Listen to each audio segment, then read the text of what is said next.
just want to tell you the methodology before Maria gives the first big data point. Sample size is 2,530. Fieldwork dates October 9-10. So as recently as that, it's a computer-assisted telephonic interview. So this is a CATI poll. Keep that in mind.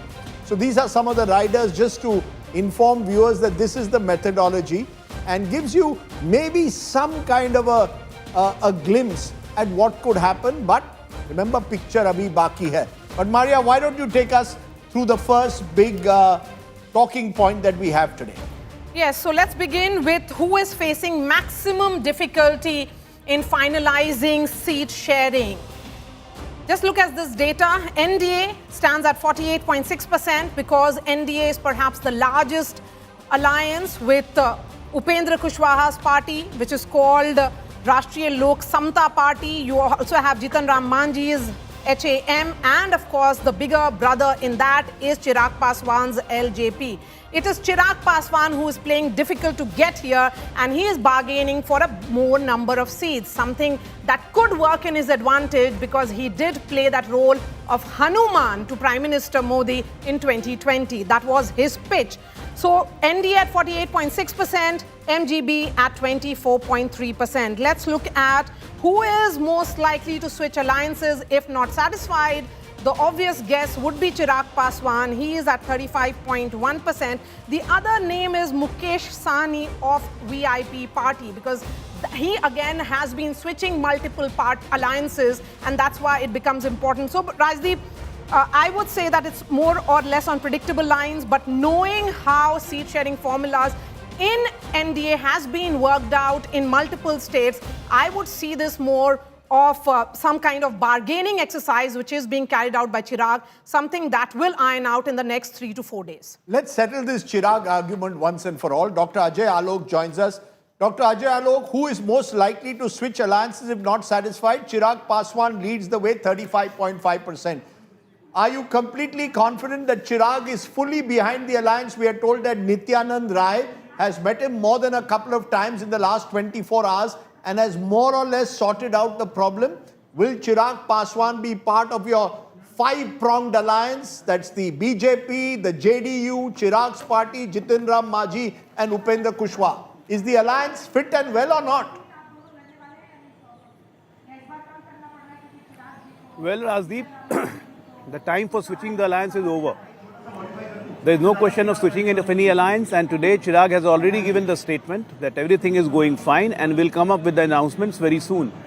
And let me tell you, it won't be the announcement for how many seats who's contesting. We'll announce the candidate of all the five parties together. And it's going to take place within 48 hours from now. So you're saying within 48 hours. When you look at these numbers, Preeti, it shows that one of the challenges that parties have when they have these big alliances, and in Bihar there are two big alliances, is seat sharing. There are now reports that the Congress, which fought 70 seats last time, could come down to 56 to 58 seats. So there is an element of give and take that's going to come.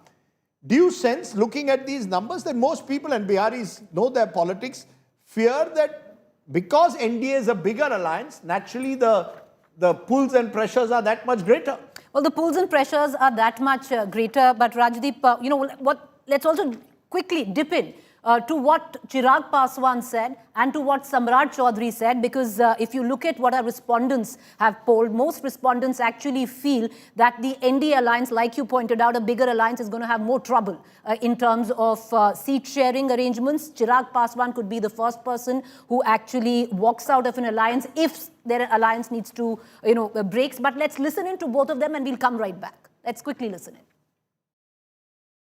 बातचीत बहुत अच्छे से, बहुत बढ़िया से, कल जैसा आदरणीय नित्यानंद जी ने कहा, सकारात्मक, बहुत ही सकारात्मक रूप से बातचीत हुई है, हो रही है, और अभी अंतिम दौर में अब ये बातचीत पहुंच चुकी है. हम लोग हर एक माइन्यूट जितने भी डिटेलिंग्स है, हर चीज को हम लोग पहले ही डिस्कस कर लेना चाहते हैं, ताकि बाद में गठबंधन के भीतर किसी भी चीज को लेकर हर चीज को विस्तार से हम लोग चर्चा करना चाहते हैं, जो कि बहुत अच्छे से हुई है, हो रही है। जहां पे मेरे प्रधानमंत्री हैं वहां पे कम से कम मुझे अपने सम्मान की चिंता करने की जरूरत नहीं है।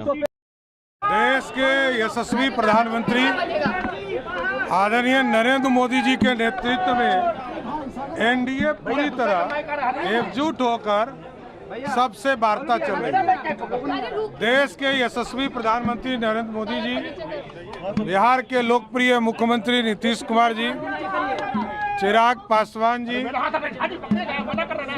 जीतन राम मांझी जी, उपेंद्र कुशवाहा जी, सभी पार्टियों से लगातार भारतीय जनता पार्टी के नेता बात कर रहे हैं। बड़ा ही सौहार्द माहौल में सबसे वार्ता हो रही है और जल्द ही आप लोगों को खुशखबरी मिलेगी कि सबका गठबंधन का स्वरूप, सीट की संख्या सब आपको बताने का काम किया जाएगा। Amitabh Tiwari still with us. Also joining us now, Manisha Priyam, again someone who has tracked Bihar, is from that state. Amitabh Tiwari, alliance talks always involve the pulls and pressures before the election. But do you get a sense that the NDA has to, in a way, concede a little bit more because they have many more partners, but they have the advantage of a wider alliance as well? Yeah, so the NDA has an advantage of a wider alliance. So the alliance caters to a higher number of caste and community groups, and it has a higher addressable voter segment in that sense. But since Chirag Paswan brings that extra 5 to 6% votes, which have stayed loyal to the party for long time now, he is bargaining hard for the seats because he realizes that the elections are very close and this 6% could be the crucial vote which could help the NDA to win. And his claim is also not wrong in the sense that his party was leading in 29 assembly segments in Lok Sabha elections held recently, and 5 Lok Sabha seats translate into 30 Vidhan Sabha seats. The problem also is that in this alliance there are two captains. One is BJP and the other is JDU. Unlike mahagathbandhan, where RJD plus Congress will contest on 200 mostly, but it will likely be 150 and 50 or 140 and 60. Here, both the captains are likely to contest on an equal number of seats, and they do not want to contest on anything less than 100 seats because that reduces their bargaining power in a post-poll scenario. So that is the complexity which the NDA is Right. facing currently. Maria, you spoke to Chirag Paswan. What did he tell you? So the sense certainly is that this is his best moment to bargain. He says that his strike rate has been the best in the Lok Sabha. It was 100%. And hence he should negotiate and navigate the way he is doing. He also said that he'll emphasize, he will focus on quality of seats rather than quantity of seats. The BJP at the moment, Rajdeep, is ready to give him perhaps a Rajya Sabha berth and also some MLC representation because Bihar is a bicameral legislature. But Chirag understands that he is more significant in this alliance than Jitan Ram Manjhi and Upendra Kushwaha. He has a captive 5 to 6%, which is around that region of Hajipur. That's why he's bargaining hard. Okay. Manisha Priyam, the point that Amitabh Tiwari raised is interesting because one of the figures which this poll perhaps ignores in some way is the battle between the JDU and the BJP. Because 243 seats, the JDU traditionally has got the same number or a slightly higher number of seats in terms of seats that they contest compared to BJP. But all of that has changed in recent times. Do you get a sense that that is the one other big battle, that Nitish Kumar doesn't want to concede at the starting point to the BJP, unlike in 2020 where he got hemmed in? Do you see that as one big factor which is actually not reflecting at the moment? The JDU-BJP tension over seats. Okay, so Rajdeep, yes, indeed, and I believe that Amitabh Tiwari and you are conveying the sobriety of the numbers. Behind the numbers, there is political contestation. Remember, election is about political contests coming out to the fore. This is very unique and very strange. Nitish Kumar not in his finest health to be able to take this challenge on.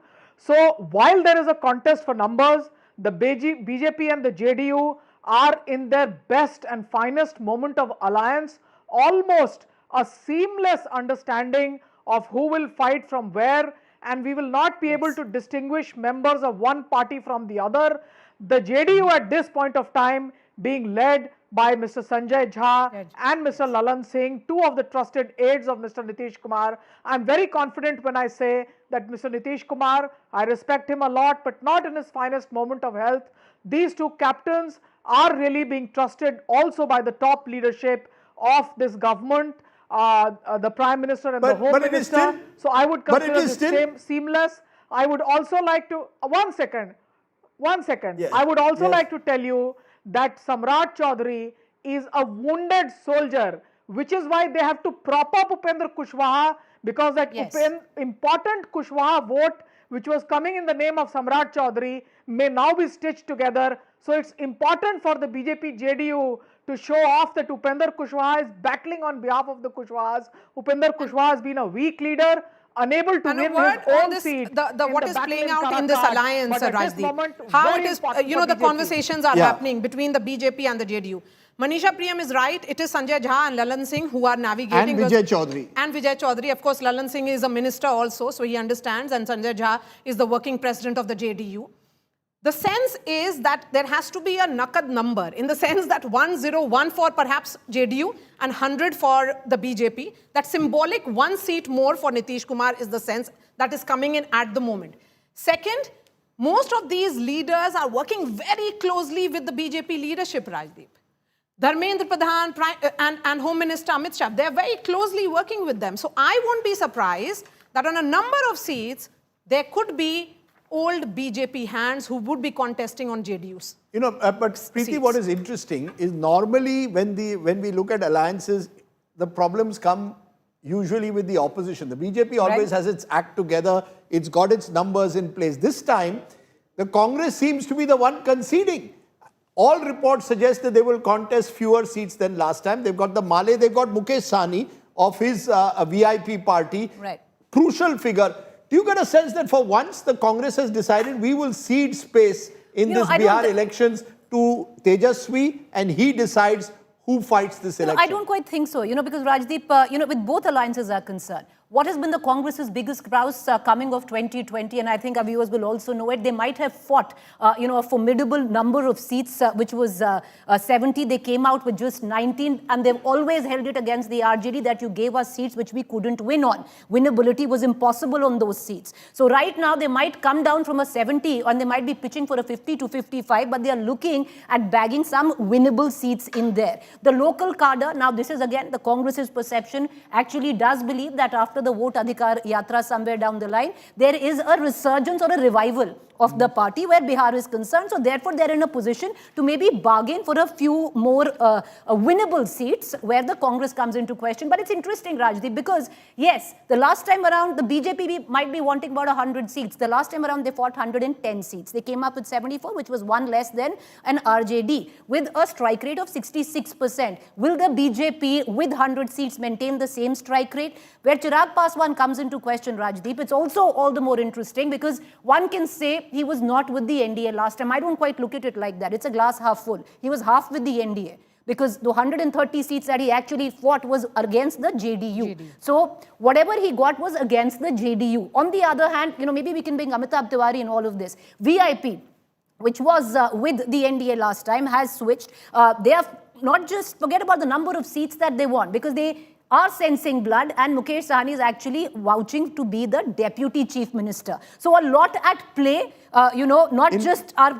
In fact, what I'm told is the latest formula which is doing the rounds for the mahagathbandhan is Tejaswi to be projected as Chief Minister. And there will be Mukesh Sahni as a Deputy Chief Minister. There will be a Congress leader as a Deputy Chief Minister, likely from a Dalit community, and there will be an RJD Deputy Chief Minister from Muslims. And in all of this, Rajdeep, the Congress hasn't announced Tejaswi as the Chief Ministerial face. So this is supposed to be the formula that is being worked on. Congress ke ghar mein der hoti hai, andher nahi is what is often said. They still have another CEC meeting. But very quickly, before Preeti takes the next interesting question, Amitabh Tiwari, your sense, just purely in terms of alliance arithmetic, do you believe that this Bihar election is about alliance arithmetic more than perhaps the chemistry that individual leaders might have? No, alliance arithmetic is important, but chemistry as well is important because chemistry leads to vote transfer or a seamless vote transfer between alliance partners. And we've seen in the last election, wherever RJD candidate contested, Congress voters transferred 83% of their votes. Wherever Congress contested, RJD transferred 82, 83%. But that same reciprocity was not seen between JDU and BJP last time because BJP disgruntled voters had an outlet in LJP. That is not present this time. One could argue Prashant Kishore with his forward caste candidates or other EBC candidates against JDU might be that outlet this time for But BJP Amitabh, supporters. break it down a bit for a minute. 51 seats that at least the Jan Suraj has already announced, which is Prashant Kishore. Of the 51, if you look at them closely, 17 to 18 are EBC, 3 to 4 are Mahadalit, 8 are Muslims, and 8 are upper castes. So is there a possibility, at least with the first glimpse of those 51 seats, that Prashant Kishore could possibly do an LJP on JDU? Because if you're looking at an EBC and a Mahadalit, these were the core vote bank of the JDU. I think Prashant Kishore has already said very openly that JDU's tally will fall to 25 seats and Nitish Kumar will not be the CM candidate. So I think in terms of objective number one, which he has, I think in my opinion, is that to damage Tejasvi as a brand, at least among the youth, which he has succeeded to some point, split the opposition vote. And I think that the next target could be JDU in terms of damaging JDU to below 25 because he needs something out of this election, correct? Either as a politician, if he doesn't get any The seats, first list seems to suggest or as a that, strategist. Okay, Or as a strategist, correct? That I said this and this happened, correct? He needs something out of this election.